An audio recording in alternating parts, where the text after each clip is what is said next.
The First Amendment is one of the more important amendments in the Bill of Rights. Encompassing 5 basic rights, it states, Congress shall make no law respecting an establishment of religion, or prohibiting the free exercise thereof, or abridging the freedom of speech, or of the press, or the right of the people peaceably to assemble, and to petition the government for a redress of grievances.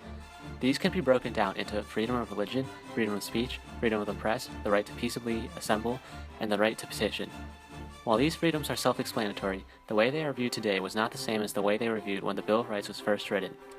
In today's society, many of these rights have come to be taken for granted, while in the past, Americans fought hard for their liberties and rights. For example, many people today believe the freedom of speech to mean that anyone is allowed to say whatever they want without the consequences. However, this is a misunderstanding. In reality, people are allowed to say what they want, but there can be consequences. Meanwhile, President Trump responded to this outrage. He tweeted this morning this: Kathy Griffin should be ashamed of herself. My children, especially my 11-year-old son Barron, are having a hard time with this. Sick. This originated from before the colonial era when, under British law, slanderous speech about the king or the kingdom was a highly punishable offense, even if it was just a joke. Then, when the colonists came from England to the New World, they kept many of these traditions. Free speech and freedom of the press, which were closely tied together, meant no prior constraint, meaning no censorship, but still being punishable for sedition or seditious libel. These rights started shaping into the ones written in the Bill of Rights today after the Zenger trial in 1735. John Peter Zenger was charged with publishing false news and seditious libel against King George II, and was thrown in jail. With one of the best lawyers in the colonies, Andrew Hamilton, they won the case and brought discussion of freedom of speech and freedom of the press to debate for the first time in America, eventually redefining the limitations on each. The trial also helped a movement calling for liberty in the American colonies and contributed to the idea that freedom of the press was more than just freedom from prior restraint. It was also freedom from punishment after publication. Through battles like these, the colonists gained many rights that they considered crucial to each and every person. However, despite the hard-fought battles such as the American Revolution, freedom of speech and freedom of the press have become less and less important and more easily ignored. Starting with the Alien and Sedition Acts, created at a time of crisis with war against France being imminent, these rights began to lose their value. In the name of national security, these inalienable rights were denied despite the Bill of Rights being created for the sole purpose of protecting and guaranteeing them. Although the acts were eventually stopped, this violation of the First Amendment repeats itself over and over in times of crises. Following the Alien and Sedition Acts, World War I set off the first Red Scare and the Palmer Raids, which were raids conducted by the U.S. Department of Justice in 1919 and 1920 in an attempt to arrest foreign anarchists, communists, and radical leftists.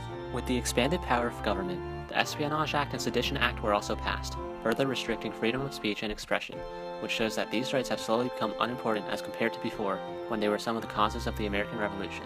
This sentiment culminated in Schenck v. United States, where Supreme Court Justice Oliver Wendell Holmes stated, "Words which, ordinarily and in many places, would be within the freedom of speech protected by the First Amendment may become subject to prohibition when of such nature and used in such circumstances as to create a clear and present danger that they will bring about the substantive evils which Congress has a right to prevent." And following World War I was World War II and the Cold War, which brought about the Second Red Scare and another violation of the First Amendment. As America faces more and more times of crises, the power of the government expands and the freedoms protected by the First Amendment get ignored, making them obsolete and more of a minor right rather than important freedom. Similarly, the freedom of religion has undergone major changes as well. In the colonial period, many fled from Europe to escape religious persecution and came to America to practice their own religion. This created a religious plurality that needed to be addressed when the nation was formed. Starting in Virginia with the Virginia Statute for Religious Freedom, the Founding Fathers decided to make the nation secular in order to encompass all the various religions. While this worked for the most part, in the 19th and 20th century there was a string of controversies about religion in school. In 1925, the Scopes trial debated the teaching of evolution in a school where it was against the law to teach against the teachings of God. The case concluded that it was legal to teach evolution and was the first case leading to the almost complete secularization of schools. Later in the 1960s, the Engel v. Vitale and School District of Abington Township v. Shemp ruled that prayer and reading of the Bible violated the First Amendment. With these cases, the religious aspect of the First Amendment has actually been more strictly followed as opposed to with freedom of speech and freedom of the press. However, in modern society, due to the terrorist attacks such as 9/11, Islamophobia is rampant, resulting in the discrimination of Muslims and the denial of freedom of religion for these people. With the way things are going, this fear will only become more pronounced and become a bigger issue in the future, as can be seen based on the current protest. Shootings erupting at airports around the world. Protests all across the country Denounced President Trump's temporary ban on travelers from 7 mostly Muslim countries. Lawyers descending on airports. Chaos and confusion. Overall, the freedoms in the First Amendment are becoming more and more minor and less valued. Like the First Amendment, the others have also been impacted by the changing American society. The Second Amendment of the Bill of Rights states that a well-regulated militia, being necessary to the security of a free state, the right of the people to keep and bear arms shall not be infringed. Simply put, this amendment protects the rights of Americans to possess guns by making it unconstitutional for the U.S. federal government to seize an American's guns in most cases. However, this simple definition fails to illustrate the complications that are associated with the Second Amendment. Since its inception, the Second Amendment has been the subject of intense scrutiny and debate. As time progressed in America, views on the Second Amendment underwent a fundamental shift. The Second Amendment's prominence in American life also underwent a similar shift. Early in American history, guns were a necessity. They were needed to help settlers protect their land from foreign imperial countries and Native Americans. The Founding Fathers understood this necessity, acknowledging the violent conflicts that made up the past. During the colonial period in 1675, Wampanoag Chief Metacomet formed an alliance with neighboring New England tribes to counter English settlers' advance onto their land. Violence broke out between the English natives, who were eventually defeated in 1676 in what would come to be known as King Philip's War. The English were able to secure victory in a land they were unfamiliar with due to their access to guns. Guns enabled the English to fight back against the natives. They allowed the settlers to protect themselves. Nearly a century later, during the 1750s, imperial rivals Great Britain and France competed over territory in America. In order to gain the upper hand, the French forged alliances with natives, who received much better treatment from the French than from the English. England still managed to defeat the French and natives in the French-Indian War in 1763. Again, the English had guns to thank for their victory. Without them, the English would have been incapable of fighting the French or the natives. With conflicts like these in mind, the Founding Fathers believed that an amendment in the Bill of Rights protecting gun ownership was necessary for national security. Additionally, after the Constitution was ratified, the Supreme Court demonstrated American acceptance of guns as part of daily life in 1837, when Georgia passed a state law banning all handguns. The Supreme Court ruled this law unconstitutional. During this early period in the history of America, guns were much more welcome than they are today. The idea of gun control hardly existed during this time period. Guns were inseparable from Americans. They were too important to live without, since living without a gun meant being unable to defend oneself from intruders. Americans emphasized the clause in the Second Amendment that the right of the people to keep and bear arms shall not be infringed. Throughout early American history, the prevalence of violent conflict between foreign nations and Native Americans provided reason for the Second Amendment to exist. The lenience towards guns that was present in early American history began shifting in the 20th century. Skepticism of the right of the people to keep and bear arms shall not be infringed clause as a standalone statement grew. As America became more settled and natives became more marginalized, the argument that guns were needed to protect land from natives lost relevance. The National Firearms Act of 1934 was the first of the legislation that reversed America's position on guns. It set restrictions on what types of firearms a typical American could acquire. The passing of this law indicated that views towards guns were becoming less favorable. Once hesitant to restrict gun ownership, the federal government now began taking steps to limit the right to own guns. In 1939, the Supreme Court affirmed the U.S. government's crackdown on guns. It upheld federal registration of sawed-off shotguns, providing a rationale that those guns were not part of standard military kits, so they do not contribute to a well-regulated militia. As the 20th century progressed, gun violence within the U.S. escalated. In 1968, Congress passed the Federal Gun Control Act in response to the assassinations of Martin Luther King Jr. and Robert F. Kennedy. This act banned interstate mail order of handguns, rifles, and ammunition, and required the licensing of all guns manufacturers, importers, and dealers. The increasingly strict gun laws that were passed in the 20th century indicated how views towards guns shifted due to changing circumstances. Fears of raids by natives were practically non-existent at this point in history. Guns were now being used by Americans against other Americans. Now, America shifted attention to the well-regulated militia clause of the Second Amendment, believing that it qualified the conditions where the right to own guns is protected. In present-day America, gun laws are much more strict than they were during the founding of the country. The defense of gun ownership relies on the right of the people to keep and bear arms shall not be infringed clause of the Second Amendment, while gun control proponents argue that the well-regulated militia clause keeps guns restricted for civic use only, vastly different from the gun use of a typical American. Gun control advocates cite recent gun violence incidents to support their stance. They bring up the 2012 Sandy Hook shooting, where Adam Lanza attacked an elementary school with a military-grade gun.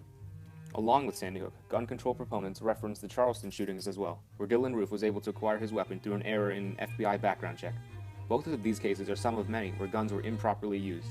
Proponents of gun control emphasize that the Second Amendment's militia clause would not allow for this kind of gun use.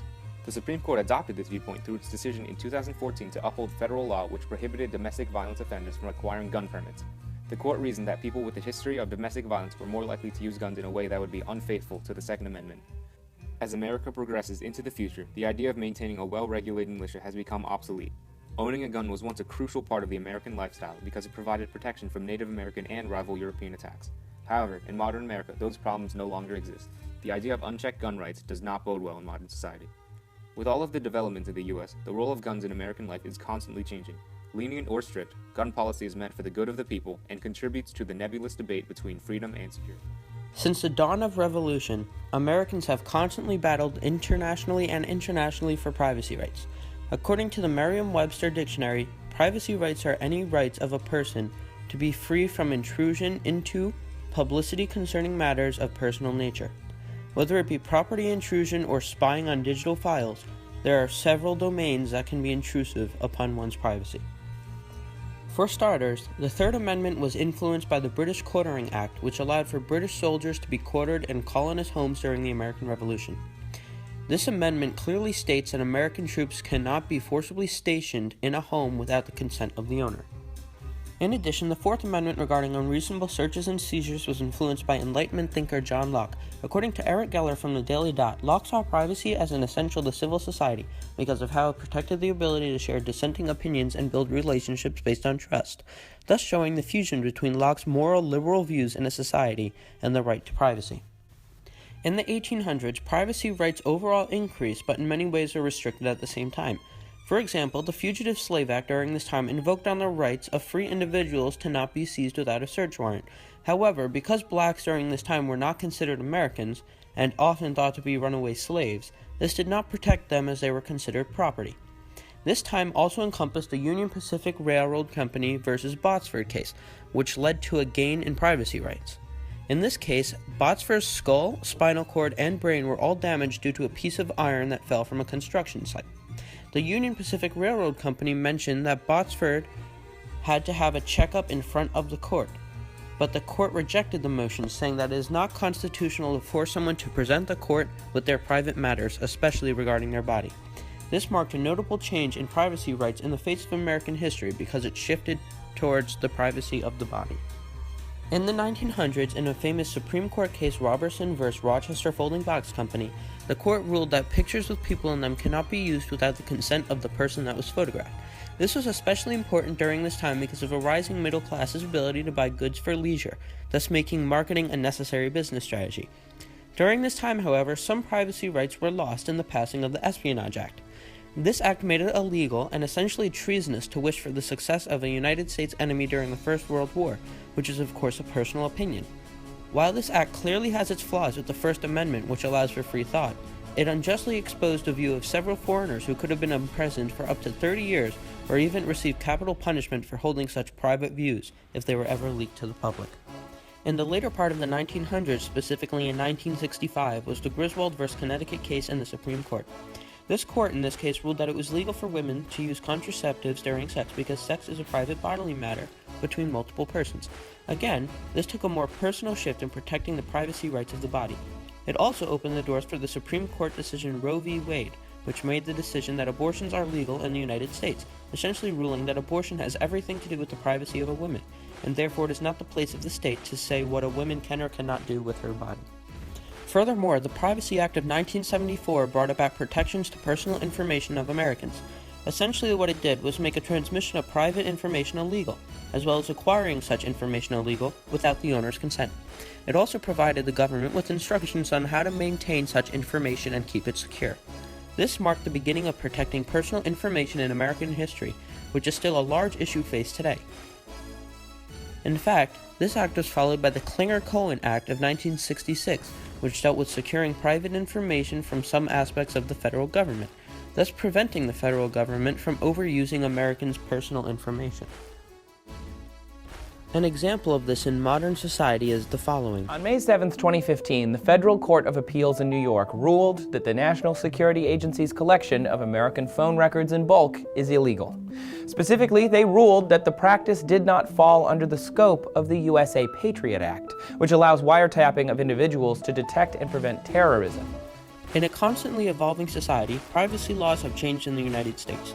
Starting as more broad private rights in the 1800s, they ended up being very specific in the law, all the way to determining one's privacy rights over their own bodies. In the future, it will be interesting to find out what other privacy rights will emerge, especially in an era of technology and internet.